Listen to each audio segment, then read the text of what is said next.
Olivia's getting married. My mother's voice bubbled through the phone, dripping with the kind of enthusiasm she never wasted on me. She's marrying the CEO of Market Force Solutions. Can you believe it? My daughter marrying a CEO. I glanced at my computer screen at the acquisition papers I'd been reviewing before her call. Market Force Solutions, a mid-sized marketing firm that had been hemorrhaging money for the past year.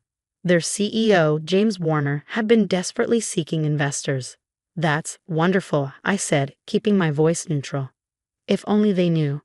The wedding will be at the Plaza Hotel, my mother continued. Though of course, we don't expect you to contribute to the costs. We know how tight money must be with your situation. My situation. That's what they called my choice to work at a small consulting firm instead of accepting the corporate job they'd lined up for me. Never mind that I'd built that small firm from nothing, carefully hiding my ownership behind layers of corporate structuring. I can manage, Mom.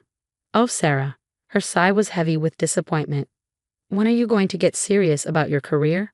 Look at Olivia, youngest senior VP at Anderson Corp, and now marrying a CEO. And you're still stuck in that dead-end job. I looked around my home office at the view of Central Park from my penthouse window and smiled slightly. Dead end indeed. The day of Olivia's engagement party arrived with all the subtlety of a Broadway production. The Morgan Hotel's ballroom sparkled with crystal chandeliers and champagne flutes, each table setting probably worth more than what my family thought I made in a month. Sarah, Olivia's voice cut through the crowd. My sister approached in a designer dress that screamed new money, her diamond engagement ring catching the light. I didn't think you'd come, couldn't afford a new dress. I glanced down at my simple black dress, a custom piece that cost more than her ring. It's what I had. Well, she patted my arm condescendingly, at least you made an effort. Oh, let me introduce you to James. James Warner appeared at her side, his confident smile not quite hiding the worry lines around his eyes. I knew those worry lines intimately. I'd been watching his company's financial reports for months. Sarah, right? He extended his hand. Olivia's sister, the one who works at, what was it, honey? Some little consulting firm? Olivia waved dismissively. Nothing like Market Force. Speaking of which, James was just telling me about this amazing expansion plan. I took a sip of champagne, hiding my smile. There would be no expansion. Not under his leadership anyway. Sarah couldn't understand any of that business talk, Olivia continued. She's more of a small picture person. If she only knew that while she was planning her fairy tale wedding, I was planning the acquisition of her fiance's company. Phoenix Consulting Group, my company, had been watching Market Force Solutions for months. Their outdated methods and bloated management structure made them ripe for takeover. Actually, I said carefully, I'd love to hear about these expansion plans. James launched into his rehearsed speech about market penetration and synergistic opportunities. I nodded along, noting how he carefully avoided mentioning the company's plummeting stock price or the 3 failed product launches this year. Fascinating, I murmured, catching our mother's proud gaze fix on Olivia. Isn't it? Olivia beamed. I'll be joining the board after the wedding. James says I have natural leadership abilities. Of course he did. He needed her family's connections. Our family's connections, though he didn't realize those connections now largely flow through me, not her. The party continued, a parade of designer labels and practiced laughs. Every few minutes, someone would congratulate Olivia on her brilliant match, while casting pitying glances my way. It's not too late, my father cornered me by the bar. I could still make some calls, get you a proper position somewhere. I smiled, remembering the stack of resumes on my desk. VPs and directors from top firms begging to work for Phoenix Consulting. I'm happy where I am, Dad. He shook his head. You could have been like Olivia. Instead, you're wasting your potential at some tiny firm that nobody's heard of. Nobody's heard of? I nearly laughed. Phoenix Consulting Group was the silent giant of the industry, working behind the scenes to reshape companies like Market Force. We just preferred to stay out of the spotlight. As I left the party that night, Olivia caught my arm. Sarah, I've been thinking. After the wedding, maybe I could help you find a real job. Something at Market Force, perhaps. Entry level, of course. I looked at my sister, really looked at her. The designer dress, the perfect makeup, the practiced smile. She had everything she thought she wanted. She had no idea that in less than a month, at her own wedding, her perfectly planned world would shatter. "Thanks, Olivia," I said softly, "but I think I'll stick with what I have."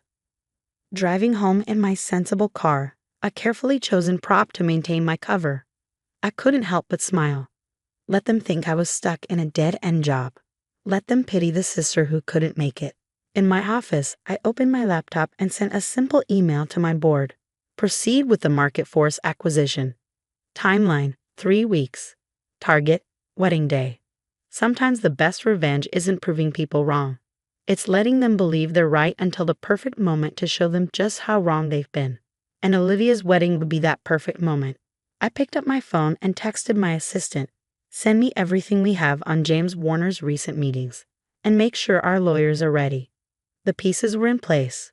Now all I had to do was wait for the big day, my sister's dream wedding, where she discovered that her unsuccessful sister was about to become her boss. The irony was almost poetic. The Plaza Hotel ballroom looked like a scene from a fairy tale.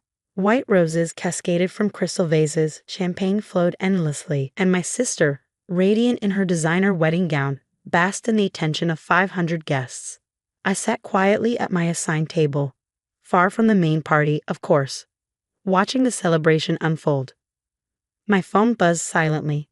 The final confirmation from my lawyers. The Market Force acquisition was complete. All that remained was the announcement. "Ladies and gentlemen," James stood, tapping his champagne glass. "I'd like to propose a toast to my beautiful bride, who from today will not only be my wife, but also a key part of Market Force's future." The crowd applauded. Olivia beamed. "In fact," James continued, "I have an announcement to make. As of Monday, Olivia will be joining Market Force as our new Chief Marketing Officer." More applause. My mother wiped away tears of joy. My father puffed up with pride. I checked my watch. 3 minutes until the markets closed. 3 minutes until everything changed. Olivia stood now, her wedding dress shimmering. "Thank you all. I'm so excited to begin this new chapter, and I promise, under our leadership, Market Force will reach heights never before imagined." I almost felt sorry for her. Almost. My phone buzzed again. The market had closed. The news would break any second. As if on cue, James's phone rang. He frowned, stepped away from the table. I watched his face change as he listened. Confusion, shock, disbelief. He ended the call, hands shaking. "James?" Olivia touched his arm. "What's wrong?" His voice cracked. "Market Force. We've been acquired. Phoenix Consulting Group. They bought controlling interest. But that's impossible." The deal wasn't. What it was," I said, standing. The room fell silent as I walked toward their table. The paperwork was finalized 20 minutes ago. James stared at me. How do you know?" I smiled, pulling a business card from my clutch. Not the simple one I usually carried, but my real card. The one that read, "Sarah Mitchell, CEO and founder, Phoenix Consulting Group." "No," Olivia whispered, her perfect makeup cracking as her eyes widened. "This is a joke. You work at some tiny consulting firm. You're nothing." "That tiny consulting firm?" I kept my voice level. "It was Phoenix. I built it from nothing while you were busy mocking my career choices. And now, well," I turned to James. "I believe you'll find your resignation letter in your email. The board has already accepted it." The ballroom erupted in whispers. My mother dropped her champagne glass. My father stood frozen, his face ashen. "You can't do this," Olivia shrieked. "This is my wedding. My moment." "Actually, I can. And that CMO position you were so excited about. The board has some concerns about nepotism. We'll be going in a different direction." James slumped in his chair, all pretense of power gone. "The expansion plans, the strategies I told you about at the engagement party, were exactly what convinced me Market Force needed new management." I sipped my champagne, though I did appreciate the preview. Olivia grabbed my arm, her pristine bridal manicure digging into my skin. Why would you do this?" I gently removed her hand. "Remember last Christmas, when you told everyone not to expect much from my pathetic little job gift-wise? Well, consider this my wedding present, a lesson in humility." "Sarah," my father finally found his voice. "All this time, you were building an empire?" I finished for him. "Yes. While you were lamenting my wasted potential, I was transforming Phoenix into one of the most powerful consulting firms in the country. 40 million in revenue last year alone. My mother swayed slightly. But your apartment, your clothes, were choices. I didn't need to show off my success. I just needed to work quietly until the right moment. I straightened my simple dress. And what better moment than my dear sister's wedding? The ballroom had descended into chaos. Guests were frantically Googling Phoenix Consulting Group, discovering just who I really was. Olivia's perfect day had become a spectacle of a different kind. Security. Olivia screamed. Get her out. I laughed softly. The Plaza Hotel. I own it. Bought it last month, actually. Just for today. I turned to the gathered guests. Please enjoy the celebration. The champagne is excellent. I selected it myself. As I walked toward the exit, I heard my mother calling my name. I didn't turn around. 10 years of dismissal and mockery had ended in a single moment of perfect justice. Outside, my driver held the door to my Bentley. No more sensible car needed. Where to, Ms. Mitchell? The office, I said. We have a company to restructure. My phone buzzed with messages. Family members suddenly remembering my existence. Business reporters seeking comments. Olivia's increasingly hysterical texts. I turned it off. Let them talk. Let them scramble to understand how the sister they dismissed had become the most powerful person in the room. Let them realize that every time they'd mocked my dead-end job, they'd been digging their own professional graves. Monday morning, I sat in my corner office, watching Market Force employees file into their building across the street. They didn't know it yet, but half of senior management would be gone by lunch. My assistant entered. Your sister and parents are in the lobby. Again, they've been there since 7. Tell them the CEO is in meetings all day. I turned back to my window. And Madison, send them the new organizational chart. The one showing their daughter's position being eliminated. That's cold, she smiled. No, I corrected her. That's business. I picked up a framed photo from my desk. The last family Christmas, where they'd all laughed at my modest lifestyle.